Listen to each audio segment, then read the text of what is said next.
KoKo Language Learning, Listening, and Shadowing podcast.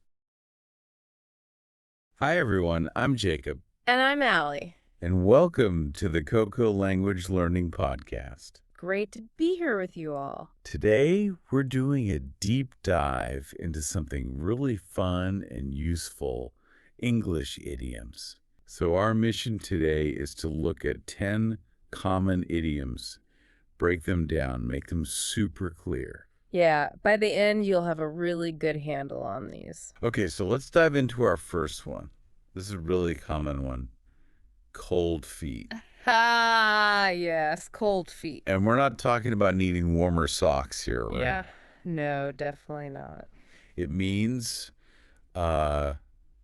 suddenly getting really nervous or hesitant about something big, something you were planning to do. Right, like a major commitment, that last minute doubt. Exactly. You might hear, he got cold feet before the wedding.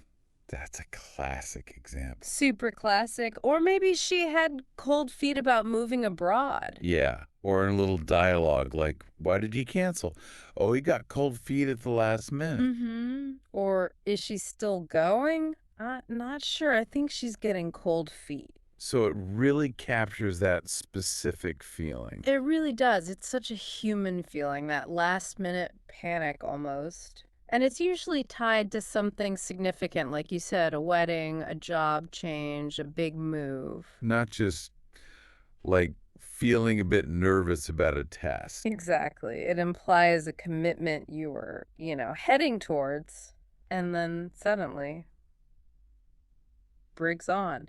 It's that fear of the commitment itself, maybe. That makes sense. That distinction is important. Yeah. And it helps you understand when someone else might be feeling that way, too. Gives you a bit of empathy. Right. Okay, so from hesitation to, well, the opposite end, maybe. When you've just had enough. The last straw. Ooh. Yeah. The last straw. That one's packed with emotion. It really is. It means basically the final problem, often the small one, that just makes someone completely lose their patience. It's the breaking point. That thing that tips you over the edge after lots of other frustrations. Totally, like his constant lateness was the last straw. Maybe it wasn't just the lateness, but that was the final thing. Exactly. Or that mistake was the last straw for her, implying there were probably other mistakes before it. Mm-hmm. So dialogues could be like, why did she quit? Because that meeting or whatever was the last straw. Right. Or why are you so angry right now? Honestly, this is the last straw. It signals you're done. Absolutely. It emphasizes that emotional buildup. It's rarely about just one thing, like you said. It's the culmination. Think of the camel's back, right? Yeah, the straw that broke the camel's back. That's the image. Understanding this helps you get why someone might have a strong reaction to something that seems small on its own. You realize it's probably not just that one thing. Good point. Okay, from breaking points, let's shift to starting something new. How about throw your hat in the ring? Ah, I like that one. Sounds active, doesn't it? It does. It means you're announcing you want to join a competition or be considered for something, like running for office or applying for a promotion. Declaring your candidacy, basically. Exactly. So you could say he threw his hat in the ring for the election. Mm-hmm. Or she decided to throw her hat in the ring for the job. Taking a chance. Yeah. Dialogues might sound like, will you apply for that position? Yeah, I think I'm throwing my hat in the ring. Nice. Or, who else is competing for the grant? Oh, several people have thrown their hats in the ring already. So it implies a level of commitment, right? Definitely. There's a sense of courage there, putting yourself forward. Apparently, it comes from boxing. Yeah, back in the day, a challenger would literally throw his hat into the boxing ring to signal, I'm ready to fight. No way! That's cool. So it's a public declaration. I'm in. Exactly. Count me in. I'm ready to compete. It's about taking that step to participate. Makes you think about times you might want to do that yourself. Absolutely. Okay, let's move to something a bit more practical. Rule of thumb. Oh, yeah, very useful. Rule of thumb. This isn't about like a strict rule. It's more of a general guideline, a practical principle based on experience, not exact calculation. Right. A handy shortcut for making a decision. Exactly. As a rule of thumb, you should save about 10% of your income. It's not precise for everyone, but it's a good starting point. Good example. Or the rule of thumb is to back up your computer files weekly. Right. And in conversation, how much sugar should I use in this? Mm. Well, as a rule of thumb, maybe start with 2 spoons. Or how often should I exercise? Oh, a good rule of thumb is maybe 3 times a week. It's all about that general guidance. Yeah, its value is its practicality. It helps you get things done without getting bogged down in tiny details when they aren't needed. Saves time and effort. Totally. And its origins might be from literally measuring with your thumb or just from common experience being codified. It shows how sometimes just a simple guideline is good enough. Makes you think, what rules of thumb do you use every day without even realizing it? That's a good question. Okay, next one. This one sounds exciting. Hit the jackpot. Oh, yes. That sounds like winning big. It does. And that's pretty much what it means to have really great luck or achieve amazing success, often unexpectedly. Like finding buried treasure, almost. Yeah. Or maybe they hit the jackpot with their new product. It's sold out instantly. Wow, nice. Or on a more personal level, I really hit the jackpot when I met her. Oh, that's sweet. Okay, dialogues. How was the trip? Oh, it was amazing. We totally hit the jackpot with the hotel. Perfect location. Love when that happens. Or, Yeah. did your risky plan work out? Oh, yeah, I absolutely hit the jackpot. Here's where it gets really interesting thinking about that feeling. Yeah, there's such a sense of like sudden wonderful fortune. It comes straight from gambling, right? Winning the big prize on a slot machine. Right, the jackpot. And it captures that feeling perfectly when things just work out way better than you ever expected. Pure luck, or maybe a bit of skill paying off big time. It's a really joyful phrase. Makes you smile just saying it. It does. Okay, let's shift gears slightly from good fortune to relief. Off the hook. Ah, off the hook.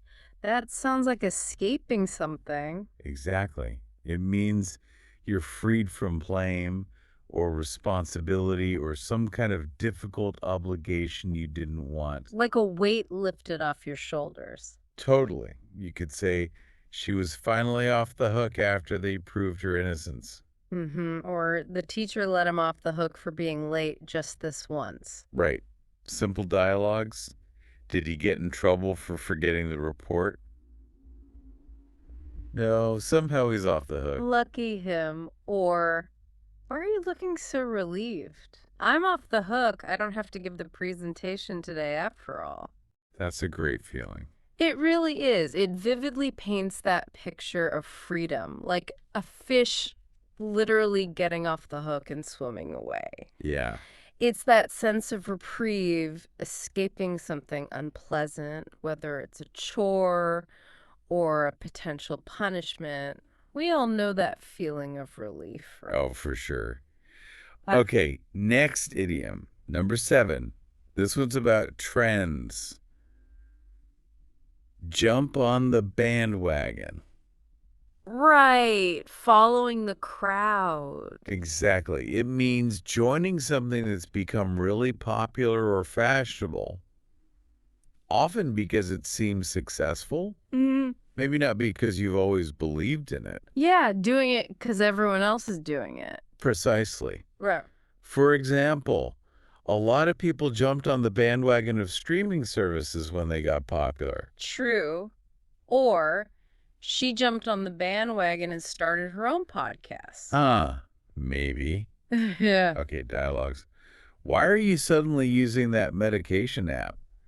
Everyone else is. I just jumped on the bandwagon. Or he wasn't really into fitness before, was he? True, but he jumped on the bandwagon with that new gym craze. So it's about joining a trend. Yeah, it really highlights that social aspect, doesn't it? How Yeah. we're influenced by what's popular. Apparently, the phrase comes from actual bandwagons in old political parades. Oh, yeah. Politicians would literally jump onto the wagon with the musicians to seem associated with a popular movement. Clever. Yeah. So, while it just means joining in, sometimes there's a slight hint that maybe the person is just following the trend, not deeply committed. Depends on the context, you know? Right. That makes sense. Okay, number 8. Back to consequences again, but different from the last straw. This is face the music. Ah, yes. Face the music. Sounds serious. It often is.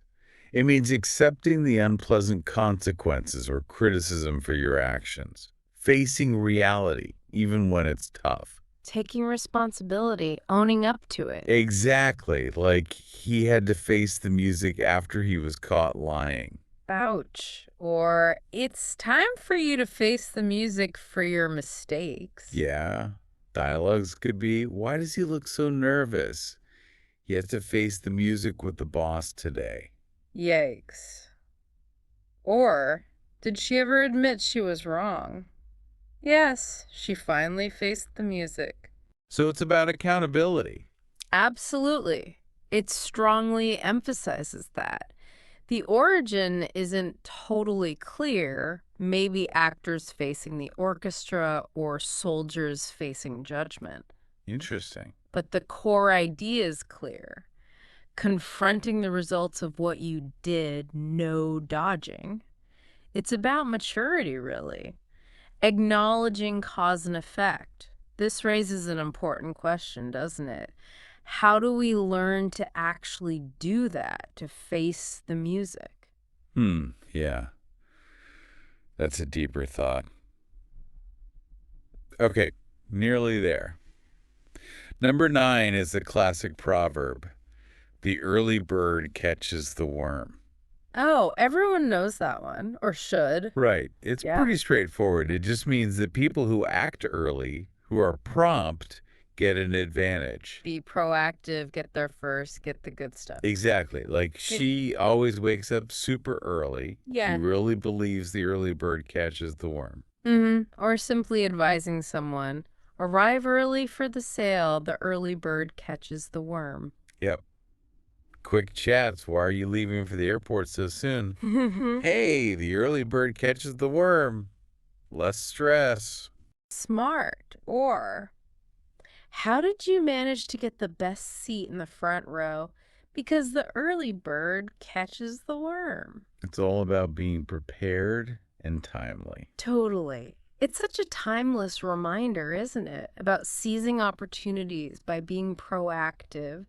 It connects to planning, to diligence. Sometimes just showing up first makes all the difference. So true in many situations. It encourages you to think, how can being early or prepared give you an edge? Good takeaway. Okay, last one. Number 10. This one describes a really strong physical reaction. jump out of one's skin. Ooh, that sounds intense, like pure shock. It is. It means being extremely frightened or surprised by something really sudden. That instant, sharp shock. Yeah, like a sudden loud noise or someone sneaking up on you. Exactly. She nearly jumped out of her skin when the dog suddenly barked right behind her. Oh, I can picture that. Or I jumped out of my skin at that loud bang. Totally. Dialogues. Whoa, whoa, why did you scream like that? Sorry, I jumped out of my skin when the door slammed shut. Huh. Or did he manage to scare you?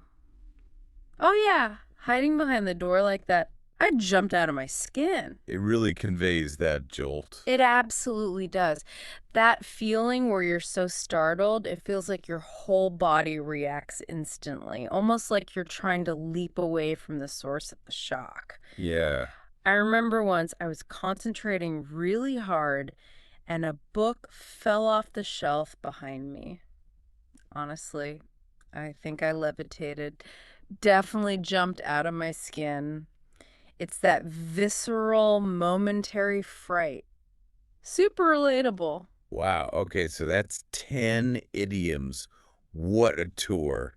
From cold feet all the way to jumping out of your skin. Quite the range of human experience covered there. Right. So what does this all mean for you listening? Well, hopefully you have a much clearer, sort of richer sense of these phrases now. Yeah, they're not just random words. Exactly. They're tools for expressing yourself more vividly, more naturally in English. They carry feelings, history, culture. Mm-hmm. Little packets of meaning. So I really hope you'll start listening out for these in movies, songs, conversations. And maybe even try using one. Yes.